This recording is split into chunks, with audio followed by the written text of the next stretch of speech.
I'm in beautiful Sri Lanka, exploring its largest public aquariums in search of the biggest monster fish they have to offer. Last week, we already checked out Waterworld in Kalania and saw an amazing range of monsters. So today, we've come to the National Zoo in Dehiwala. And as far as the largest monster fish goes, I think we have a winner.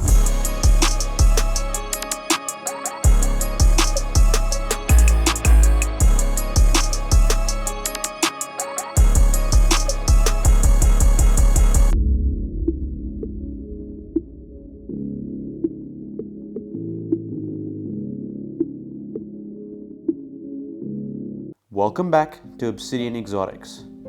In today's video, we're going to be going through the National Zoo in Sri Lanka. Now, of course, being a zoo, there's so many animals to be seen here, but more on that later. Our main focus today is the aquarium section. Now, before we get started, let me give you a quick history lesson. By the way, if you just came here to see the fish, just skip to this timestamp and you're good to go. Anyway, the National Zoo, located in Dehiwala, first opened up all the way back in 1936, and it takes up just over 10 hectares of land. Being Sri Lanka's largest and oldest zoological gardens, it's currently home to around 310 different species of animals from all over the world. Sri Lanka Zoo is a place very close to my heart. From a very young age of around 10 years old, I spent every second Saturday as a member of the Young Zoologists Association of Sri Lanka. This meant that I got to attend lectures and presentations by renowned zoologists within the country. I also got to go out on expeditions with the zoo to document wildlife as well as release animals back into the wild. I even joined a wildlife art class hosted by one of the lecturers. So it's very nostalgic for me to be back here, and of course the place has changed so much since I was last here about 12 years ago, but I still feel like a kid the moment I step foot in here. Alright, that's enough of a history lesson. So, Dehiwala Zoo, let's get started. This is what the entrance looks like. Now, it looks very different from how I remember it. Obviously they've done a lot of renovations since I last went there about 12 years ago, but here's a photo of what I remember it as. Like, this is what I remember it looking like. There was just a small little entrance and the gate for the cars to be able to drive through. But now obviously they've got like a big office with a glass panel entrance. So the first section of the zoo that you walk into is the aquarium section. And I swear there used to be a section next to the actual entrance of the aquarium where you could go in and actually purchase fish to keep as pets from the actual zoo.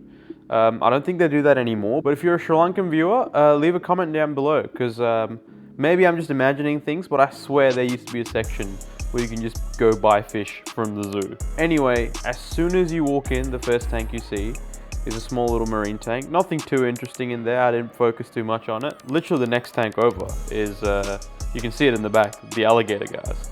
Now, that is a really cool tank. These guys are probably like 3 foot, maybe even a meter long. So these tanks obviously aren't the biggest size tanks for these fish, but the zoo seems to be a lot more well maintained compared to Waterworld. Even though the tanks are smaller, I guess you have a lot more people coming through, so there's a higher standard they have to hold themselves to.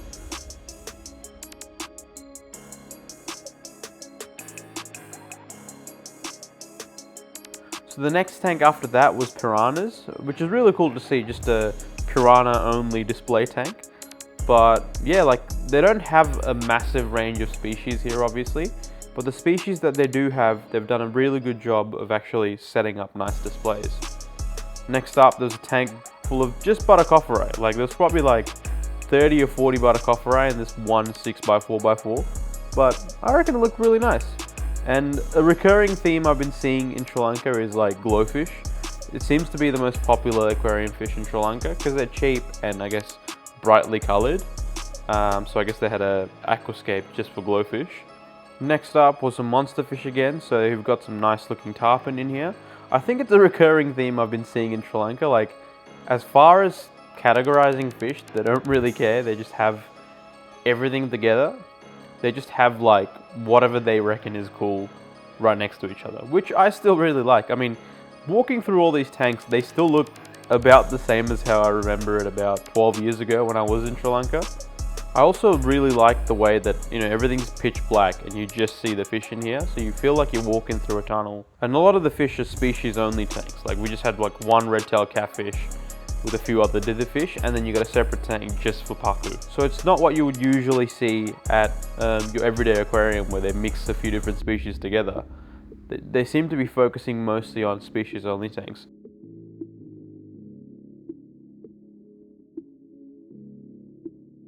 Here we have an African cichlid tank, which is another rare find in Sri Lanka, as I mentioned in the previous video. Yeah, and then I remember this section being one of my favorites as a kid too. So it's like a floor-to-ceiling glass panel, and it's filled up halfway, so you can see all the plants above the waterline. Sort of like a giant paludarium, where you got a bunch of fish in massive schools in here. You got some filament barbs, paradise fish, climbing perch, massia. Like these are all native fish in Sri Lanka. So I guess this is meant to be like a cross-section of a local river. So these are the exact fish you'd see if you just jumped into a river system in Sri Lanka. It's really cool to see. And then as you walk into the next section, they've got about 2 or 3 black-tip reef sharks in this pond that you can pretty much put your hand in and try and pat them, which I'm pretty sure there was signs saying not to do, but it's not stopping any kids from trying. But I haven't heard any horror stories, so I guess it must be working out for them. And this is pretty much the reason I came to the aquarium every single morning before my classes. This giant arapaima tank. Like the tank itself isn't the biggest, but I remember when I was growing up, there was probably 3 arapaimas in here. They weren't this big. I'm pretty sure this arapaima here has probably been around since I was a little kid. This is probably the first arapaima I ever saw in my life. I reckon this fish is probably 15 to 20 years old, which is really old for an arapaima because they don't really live that long. And I don't know if you can tell from the video how big this thing is. I reckon it's at least 7 foot.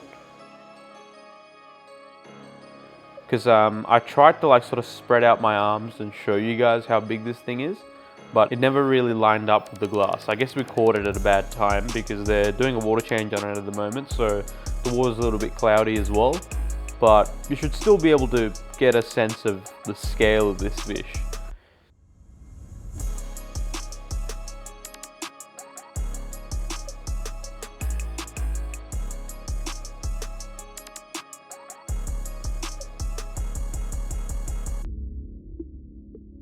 And then, yeah, you go back into this other section where you got all the smaller tanks, but they focus on all the little barbs and tetras and things like that. Of course, you got to have some black ruby barbs. I believe this might even be Sri Lanka's national fish because they are endemic to Sri Lanka, so you can only find them in Sri Lanka.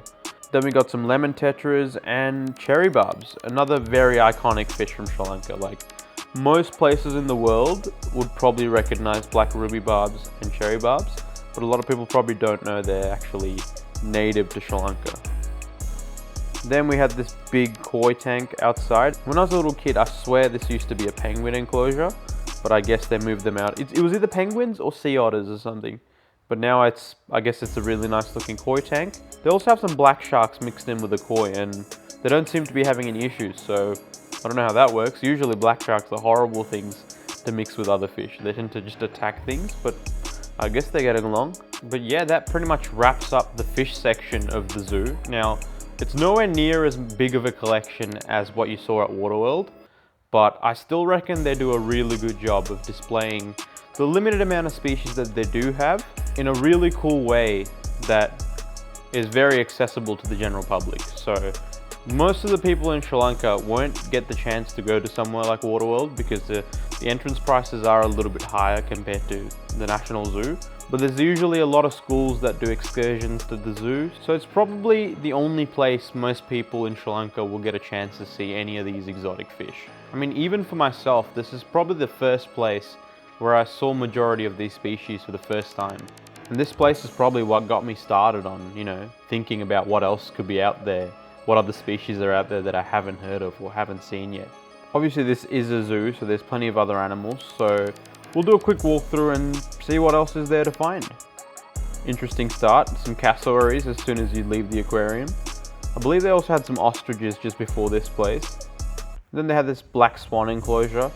Obviously you can tell that some of the enclosures are either like really old or just starting to come together.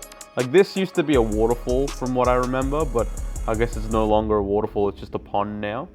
But I love how green the whole place looks. Like most of the plants have always been there. It's not something they've planted. They've sort of just built the zoo into it. So next up we walked into this giant bird cage which had a lot of birds free roaming, a lot of macaws, a lot of different types of pigeons. You got a green-winged macaw here, and I believe that's called a crown pigeon. There's a silver pheasant in the background there. I mean, as far as I could see, these animals seem to be getting along. So I guess you could just have them all out and about. But yeah, pretty cool to walk through. I mean, I don't remember seeing this when I was a little kid, so that must be new.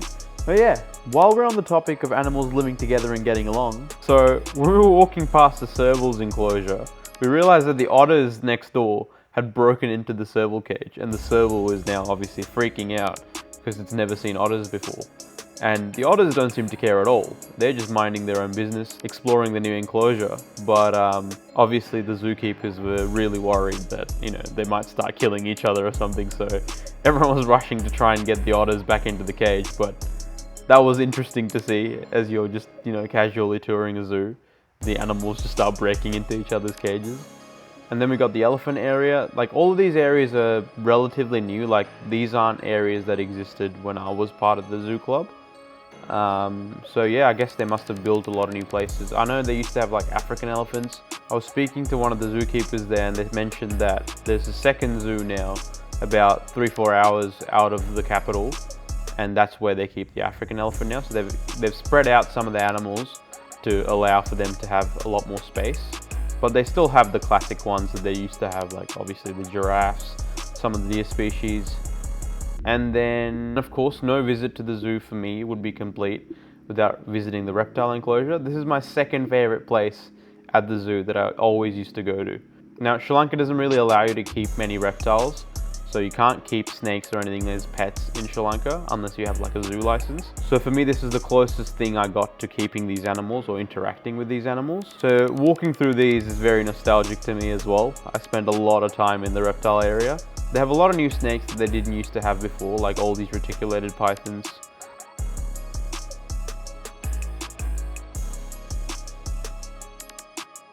Of course, we have to have an Indian rock python. This is Sri Lanka's largest python species and one of the top 5 in the world, I believe, in terms of overall size.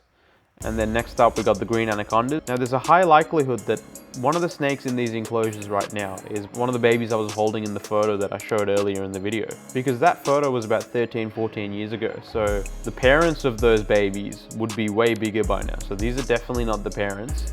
So it has to be one of the babies that have grown up. Because I know for a fact that Sri Lanka hasn't imported any new snakes since then.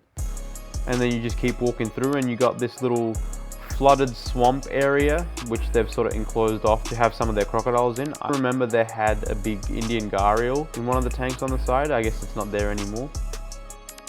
Got a really cool looking green vine snake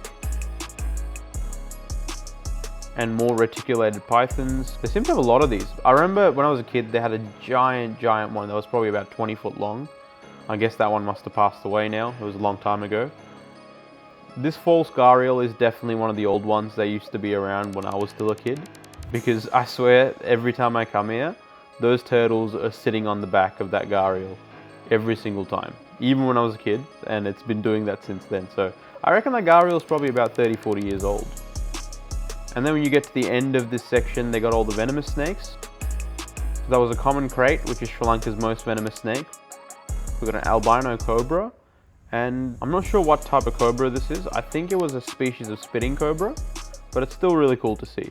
And I think I'm gonna wrap up the zoo tour here. Like, this was a bit of a short video, but being a zoo, there's so many other animals I could be showing you guys, but this was by no means meant to be a full tour of the zoo. If that is something that you'd like to see from me in the future, please do let me know in the comments below. I'll definitely make sure to make content like that in the future. This is more so just a video I made for myself. I don't know if you saw my previous video where I went through the water world with my grandfather. Now, obviously you probably saw him in the videos here as well. This is a continuation of that video because right after Waterworld, a few days later, I decided to take him to the zoo. So I have all this footage that I can later look back on and, you know, reminisce, I guess. This is also a place that played a massive role in my childhood. Like, I spent a lot of time here, and my love for animals and my passion for fish keeping and animal keeping in general all probably stem from things I did at the zoo, things I learned from my grandfather. So this is also another very special video for me. So as always, thank you so much for watching, and I guess I'll catch you in the next one.